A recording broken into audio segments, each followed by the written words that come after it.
छोड़कर चली गई थी। अब प्रवीण अकेला था, उसका नियत अच्छा नहीं था, इसलिए किसी ने प्रवीण से दोबारा शादी नहीं किया। प्रवीण के छोटे भाई राजवीर की पत्नी शिल्पा भी थोड़ी कमीनी मिजाज की औरत थी। वह शादी तो राजवीर से की थी, लेकिन उसका मन कहीं और रहता था। तभी एक दिन की बात है। राजवीर, आज मुझे बाहर घूमने का मन कर रहा है, क्या आज तुम अपनी ऑफिस से छुट्टी ले सकते हो, बस आज के लिए? नहीं शिल्पा, आज मेरी एक अर्जेंट अपॉइंटमेंट है, आज जाना बहुत जरूरी है। मैं तुम्हें किसी दिन और घुमाने लेकर जाऊंगा, ठीक है? अभी मैं चलता हूँ। शिल्पा को बहुत गुस्सा आता है। ये तो एक भी रोमांटिक नहीं है, दिन भर बस काम काम करते रहते हैं। और ऐसा कहकर अपने कमरे की ओर बढ़ जाती है। दोनों की बातें उसका जेठ प्रवीण सुन रहा होता है। तभी प्रवीण, लगता है शिल्पा मेरे टाइप की औरत है, वो राजवीर के साथ जम नहीं रही है, कुछ तो तरकीब लगाना पड़ेगा उसे अपने कमरे तक लाने के लिए। प्रवीण शिल्पा का फायदा उठाना चाह रहा था। शिल्पा अपने कमरे में सोते सोते सोच रही थी, क्या जिंदगी है, पति तो है लेकिन उस पति का क्या फायदा जो मेरे तरफ ध्यान ही नहीं देता। तभी प्रवीण, शिल्पा क्या तुम अभी फ्री हो? जेठ जी आप यहाँ कैसे? कुछ चाहिए तो आप मुझे आवाज लगा देते, मैं आ जाती। क्यों, तुम्हें अच्छा नहीं लगा क्या मैं यहाँ आ गया तो? नहीं, मेरे कहने का वो मतलब नहीं था, बताइए ना क्या काम है। शिल्पा, एक्चुअली मेरे बैक में बहुत दर्द हो रहा है, क्या तुम थोड़ा मसाज कर दोगी? मैं 2 दिन से अच्छे से नींद नहीं ले पा रहा हूँ दर्द के कारण। मसाज? और लेकिन मैं कैसे मसाज कर सकती हूँ? तुम्हें बुरा लगा होगा तो माफ करना, लेकिन मुझे बहुत दर्द होता है। आज रात को मेरे कमरे में आ जाना जब राजवीर सो जाए तब। प्रवीण ऐसा कहकर चला जाता है। तभी, बहू मैं आज पास वाले शहर जा रहा हूँ, कुछ काम से 1 सप्ताह के बाद आ जाऊंगा। शिल्पा अपने कमरे से बाहर आती है। फिर, पापा जी ऐसा क्या काम आ गया कि आपकी 1 सप्ताह तक रुकना पड़ेगा? बेटा वो हमारी पुश्तैनी जमीन है ना, उसी के सिलसिले में जा रहा हूँ। राजवीर आए तो उसे बता देना, और प्रवीण को मैंने ऑलरेडी बता दिया है। तुम अपना ख्याल रखना। आप भी अपना ख्याल रखिएगा पापा जी। तभी कमरे से फोन बजने की आवाज आती है। हाँ राजवीर कहो। शिल्पा आज मैं घर नहीं आ पाऊंगा, आज 5 मीटिंग है, मीटिंग अटेंड करते करते काफी रात हो जाएगी, इसलिए आज ऑफिस में ही रुक रहा हूँ। ठीक है। राजवीर भी नहीं आएंगे, पापा जी भी चले गए, अब मैं अकेले क्या करूँ? हाँ जेठ जी ने मसाज के लिए कहा था, ऐसे करती हूँ अभी उनका मसाज कर देती हूँ ताकि वह रात को अच्छे से सो सके। शिल्पा प्रवीण के कमरे में जाती है। तुम इतनी जल्दी आ गई? हाँ मैं फ्री थी, खाना भी बचा हुआ है, कुछ काम नहीं था तो आ गई। चलिए मैं आपको मसाज कर देती हूँ। ठीक है। शिल्पा प्रवीण का मसाज करती है। तभी प्रवीण, हाँ बहुत आराम मिल रहा है। शिल्पा तुम्हारे हाथ बहुत नरम और मुलायम है, और तुम भी बहुत खूबसूरत हो। बुरा न मानो तो तुमसे एक सवाल पूछूं? हाँ पूछिए। तुम राजवीर के साथ खुश नहीं हो ना? मैंने आज सुबह तुम दोनों की बात सुन ली थी। तुम्हें आज बाहर घूमने का मन था, लेकिन राजवीर तुम्हें बाहर नहीं लेकर गया है ना? वो आज उन्हें ऑफिस में बहुत काम था, 5 मीटिंग है, तो आज वो घर भी नहीं आ रहे हैं, आज वहीं रुक रहे हैं, इसलिए वो मुझे बाहर नहीं ले जा पाए। आज वो घर नहीं आ रहे हैं? नहीं, लेकिन आप इतना खुश क्यों हो रहे हो? मैं खुश कहाँ हो रहा हूँ, क्या तुम बाहर चलोगी? अभी मौसम बहुत अच्छा है। ठीक है चलते हैं। दोनों बाहर घूमने निकल जाते हैं और साथ में टाइम स्पेंड करते हैं और ढेर सारी बातें करते हैं। रात बहुत हो गई थी, इसलिए दोनों घर आ जाते हैं और अपने अपने कमरे में लेटे रहते हैं। शिल्पा के दिमाग में राजवीर आ ही नहीं रहा था, वह बस प्रवीण के बारे में सोच रही थी। उसके दिमाग से प्रवीण निकल ही नहीं पा रहा था, और प्रवीण भी शिल्पा को याद कर रहा था। दोनों सोचते सोचते सो गए। सुबह हो गई। राजवीर घर आता है, वह देखता है कि शिल्पा अभी तक सो रही है। वह उसे नहीं उठाता है और उसके लिए नाश्ता बनाकर उसे उठाने जाता है। शिल्पा उठो, सुबह हो गई है, चलो नाश्ता कर लो। तुम आ गए? नाश्ता किसने बनाया? मैं तो सोई थी। नाश्ता मैंने बनाया है, मैं आया तो तुम गहरी नींद में थी, इसलिए मैंने खुद बना लिया। Oh thank you. शिल्पा पापा कहाँ हैं, दिख नहीं रहे हैं? कल मैं तुम्हें बताना भूल गई, पापा 1 हफ्ते के लिए बाहर के शहर गए हुए हैं जमीन के सिलसिले से। मतलब तुम कल रात अकेली थी? नहीं, तुम्हारे भैया भी तो है ना घर में, तो मैं अकेले कैसे रहूंगी भला बताओ? ठीक है चलो अब नाश्ता कर लो, वरना ठंडा हो जाएगा। दोनों नाश्ता करने लगते हैं। तभी, तुम खा क्यों नहीं रहे हो, क्या सोच रहे हो? हाँ खाता हूँ। राजवीर अपने बड़े भैया की हरकतों के बारे में सोच रहा था कि उसने शिल्पा के साथ कुछ करने की कोशिश तो नहीं की, लेकिन उसे क्या पता कि ताली एक हाथ से नहीं दोनों हाथों से बजती है। शिल्पा मैं सोने जा रहा हूँ, कल रात काम इतना ज्यादा था कि सो नहीं पाया। ठीक है जाओ तुम सो जाओ। राजवीर सोने चला जाता है। वह देखता है कि उसके कमरे में मसाज वाली तेल रखी है, लेकिन उसे बहुत नींद आ रही थी, इसलिए वह सो गया। शिल्पा नाश्ता करके बस उठते ही रहती है कि प्रवीण भी नाश्ता करने आता है। तुम्हें अच्छे से नींद तो आई ना कल? शिल्पा का धड़कन प्रवीण को देखते ही जोर जोर से आवाज करने लगता है और वह कहती है, हाँ अच्छे से नींद आई। और आप अच्छे से सो पाए ना? आपका दर्द कैसा है अब? ठीक है, मैं तुमसे कुछ कहना चाहता हूँ। हाँ कहिए। क्या अभी तुम मेरे साथ मेरे कमरे में चल सकती हो? मैं कल ही तुम्हें यह बात कहने वाला था कि मैं तुम्हें पसंद करता हूँ और तुम्हारे साथ सोना चाहता हूँ। मैं भी कल रात से आपके ही बारे में सोचे जा रही हूँ। मैं भी आपको पसंद करती हूँ, लेकिन मैं अभी नहीं सो सकती आपके साथ। क्या हम रात को एक साथ सोए?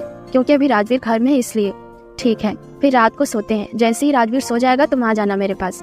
शिल्पा राजवीर के बिस्तर पर बैठकर राजवीर का इंतजार करते रहती है कि कब राजवीर उठेगा। दोपहर हो जाती है, फिर राजवीर उठता है। शिल्पा, तुम ये क्या कर रही हो?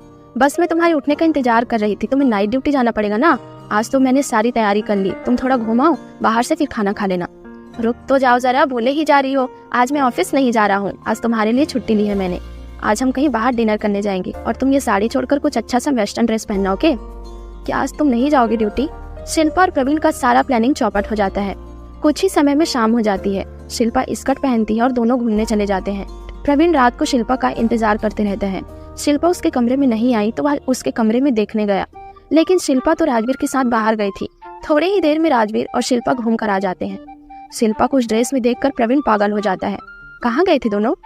बस भैया, शिल्पा को बाहर घुमाने लेकर गया था, कल नहीं ले जा पाया तो आज ले गया। ठीक है भैया, गुड नाइट। शिल्पा और राजवीर कमरे में सोने चले जाते हैं। साला पूरा प्लानिंग चौपट कर दिया। रात के 2 बज रहे होते हैं, तभी प्रवीण शिल्पा को कॉल करता है। तुम आओगी कि नहीं मेरे पास? प्रवीण जी, मैं कैसे आऊँ? राजवीर के साथ हूँ मैं और अभी नहीं आ सकती मैं। तुम पागल हो गई हो क्या? तुमने वादा किया था मेरे साथ सोने का। मुझे तुम पे इतनी ज्यादा फीलिंग आ रही है कि मैं सो नहीं पा रहा हूँ। ठीक है, मैं कोशिश करती हूँ आने की। सुनो जरा, वही वेस्टर्न ड्रेस पहन कर आना, ठीक है? तुम्हारी बड़ी बड़ी ख्वाहिशें। ठीक है, आती हूँ। शिल्पा चुपके से अपने कमरे से निकलकर अपने जेठ के कमरे में चली जाती है और खूब मजे करती है। दिल्ली शहर के करनाल जिले में अरुण और आलिया एक साथ रहते थे। अरुण और आलिया की शादी को करीबन 8 साल हो चुके थे और इस शादी से उनका एक 5 साल का बच्चा भी था। शादी का 4 साल बहुत अच्छे से गुजरा। जब अरुण काम करके आता था तो आलिया उससे ढेर सारा बात करती थी। इससे अरुण को भी बहुत अच्छा लगता था। शादी के पहले आलिया एक कंपनी में जॉब करती थी। तभी एक दिन आलिया, अरुण, मुझे फिर से जॉब स्टार्ट करना है। क्यों? मेरे रहते तुम क्यों जॉब करोगी? तुम अच्छे से घर में रहो और हमारे बेटे को संभालो, ठीक है? नहीं अरुण, मुझे जॉब करना है। बच्चे को संभालने के लिए माँ जी तो है ना। 8 साल हो गए हैं, अब मुझे घर में नहीं बैठना है। ठीक है, अगर तुम्हें जॉब करना ही है तो जॉब कर लो। जल्दी आलिया एक प्राइवेट कंपनी में इंटरव्यू देती है और वह सेलेक्ट भी हो जाती है। आलिया पूरे 8 साल बाद जॉब कर रही थी। वह बहुत खुश थी। अब अरुण और आलिया की जिंदगी बड़े ही सुकून से बीतने लगी। घर का खर्चा भी आराम से निकल जाता था। 1 साल तक सब कुछ बढ़िया चलता रहा। तभी अचानक 1 साल बाद आलिया बदल सी गई। जब अरुण आलिया से पूछता तो आलिया कहती थी कि नौकरी का बहुत स्ट्रेस है। अरुण ने आलिया को नौकरी छोड़ देने को कहा, लेकिन आलिया ने नौकरी छोड़ने के लिए मना कर दिया। एक रात करीबन 12:30 बजे अरुण की अचानक नींद खुली। वह देखा कि आलिया फोन में कुछ कर रही है। तभी अरुण कहता है, आलिया, इतनी रात को फोन में क्या कर रही हो? तो वह हड़बड़ा कर बोली, नींद नहीं आ रही थी तो फेसबुक चला रही थी। तुम सो जाओ ना, मैं थोड़ी देर में सो जाऊंगी। ठीक है, जल्दी सो जाना, कल तुम्हें काम पर भी जाना है ना। अगली सुबह करण ने कंपनी से छुट्टी लिया था कुछ काम से। वह देखता है कि आलिया 10 बजे तक सो रही थी।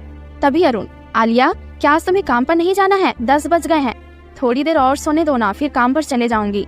लेकिन तुम्हारा ऑफिस टाइमिंग तो सुबह 8 बजे है ना, इतनी लेट जाओगी तो डांट पड़ेगी तुम्हें। मुझे कोई नहीं डांटेगा, तुम चिंता मत करो, मुझे सोने दो। मैं अपनी मर्जी से जितना टाइम चाहे जा सकती हूँ।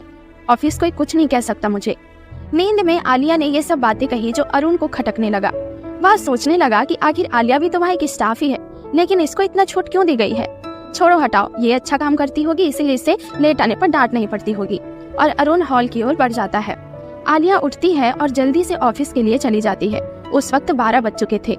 अगली रात को फिर अरुण ने आलिया को फोन चलाते हुए देखा। अब ये सिलसिला कई दिनों तक चलता रहा। एक दिन आलिया अपना फोन बिस्तर में छोड़कर रसोई चली गई तो अरुण ने उसकी फोन चेक करने की सोची। जब अरुण ने उसका फेसबुक अकाउंट खोला तो वह हैरान हो गया। आलिया ने अपने बॉस सिद्धार्थ से रोमांटिक चैटिंग किए थे। यही नहीं, आलिया ने सिद्धार्थ को कई सारे आपत्तिजनक अपने फोटो भेज रखे थे। ये सब देखकर अरुण का दिल टूट गया और उसे गुस्सा भी बहुत आया। जब आलिया कमरे में आई तब, ये सब क्या है? इसीलिए तुम जॉब का जिद कर रही थी? तुम इतनी गिरी हुई कैसे हो सकती हो? आलिया घबरा गई और उसने कहा, अरुण, चाहे तुम कितना भी कमा लो, लेकिन मेरे बॉस सिद्धार्थ जितना कभी नहीं कमा पाओगे। वो मेरी हर एक बड़ी से बड़ी इच्छा को पूरी करते हैं और वो मेरे लिए परफेक्ट हस्बैंड है। तभी अरुण कहता है, तुम ये बताओ, मैंने आज तक क्या कमी की है तुम्हें? भले ही मैं तुम्हारी बड़ी से बड़ी इच्छा को पूरी नहीं कर पाया, लेकिन मैं तुमसे जितना प्यार करता हूँ उसकी तो रिस्पेक्ट कर लेती। क्या तुम पैसे के लिए ही मेरे साथ थी? और जरूरी नहीं कि मैं लड़का हूँ तो मैं ही इच्छा पूरी करूँ। तुमने मेरी कितनी इच्छा पूरी की है ये तो बताओ। तुमने आज तक मेरी इच्छा के बारे में सोचा ही नहीं। जरूरी नहीं कि हम लड़के ही तुम लड़कियों के लिए करें। अगर अपने आप को इक्वल मानती हो ना, तो तुम्हारा भी फर्ज है कि तुम मेरी भी इच्छा पूरी करो, समझी तुम? और तुमने ये सब करने से पहले एक बार भी हमारे बच्चे के बारे में नहीं सोचा। आलिया कुछ जवाब नहीं देती है और वहाँ से चली जाती है। उसने आज तक इस सवाल का जवाब नहीं दिया।